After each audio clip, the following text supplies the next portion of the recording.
oldest granddaughter. And I'm going to see if I can get through this.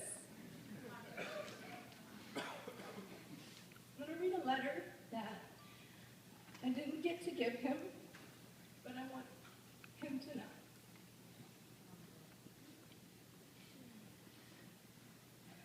Dear Grandpa, it feels like just yesterday you were teaching me how to hook a worm and catch a fish and scale the fish with a spoon and fry it up and eat it. I remember watching you walk on stilts to pick the right grapefruit from your very tall grapefruit trees in the backyard. And then attempting to teach Jason and I to do it. I don't think I ever got the hang of it. Whenever I would complain to you about Jason snoring too loud anytime we had to sleep together at your house as kids, you told me just to put my arm right up under his nose and he should just roll right over and stop. And it worked. Visiting you at your house on the lake and swimming, taking out the boat, playing for hours outside with the cousins, eating some kind of fried food, running around all day with no shoes on, and as we got ready for bed, you'd get us a washcloth and wash our feet, and behind our ears before we were allowed into bed, and then said our prayers, and those were some of my absolute favorite childhood memories. As a teenager, I loved visiting you in North Florida and picking the green beans and tomatoes out back from your garden, eating your chicken and dumplings, grits and eggs, fried okra and greens, which I have yet to grow to enjoy. But nonetheless, your Southern cooking compared to no other, and I love that I now get to pass it on to my kids. It was so very special to have you move out here to California, live with Mom and Dad, and make Cinnamon the happiest little doggie with the blueberry muffins you fed her for breakfast.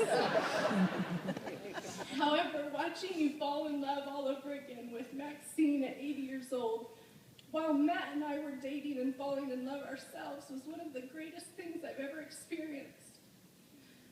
I'll never forget you sharing with the family at dinner one night after you were married, saying, "I'm so happy I don't need my underwear no more for a nightcap to keep my head warm.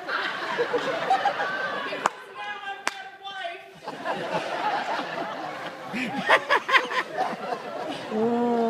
That was one of the sweetest and strangest things all at the same time.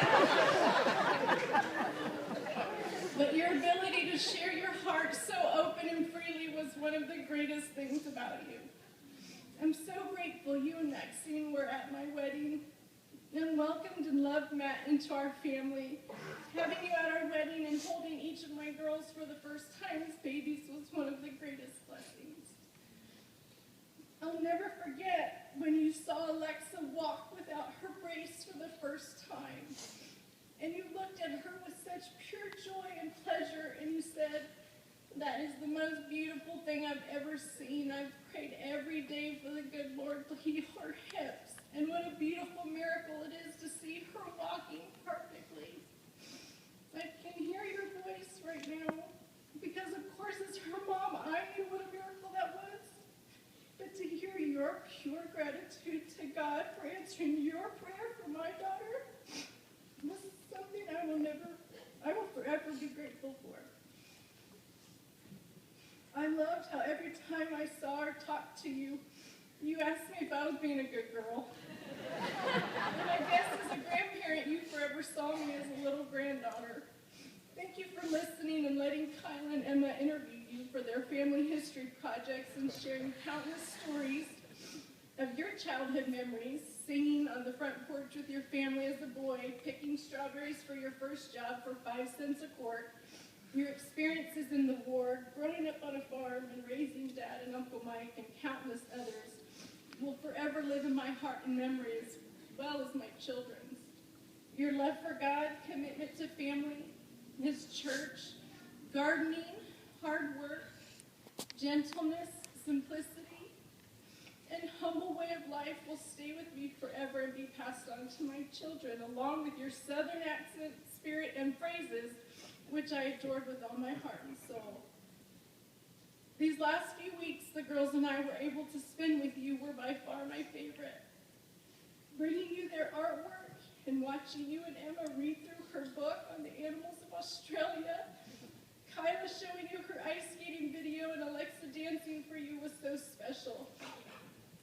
Matt had been determined to master making my childhood memory of your chicken and dumplings for the last year or so.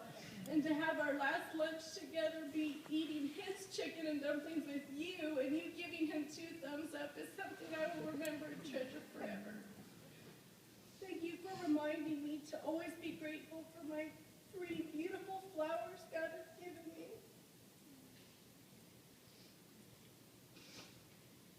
And to love and serve the good Lord for the rest of my life.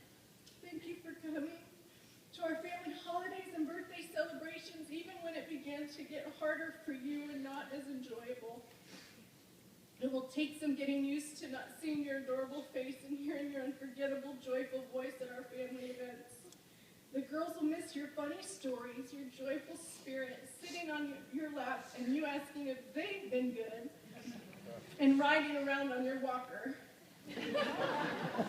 All these precious memories I hold deep in my heart, and I will forever think of you and my love for gardening that you gave me, and all the food I plant, harvest, and eat from my garden. Grandpa, you are home now where you have always belonged.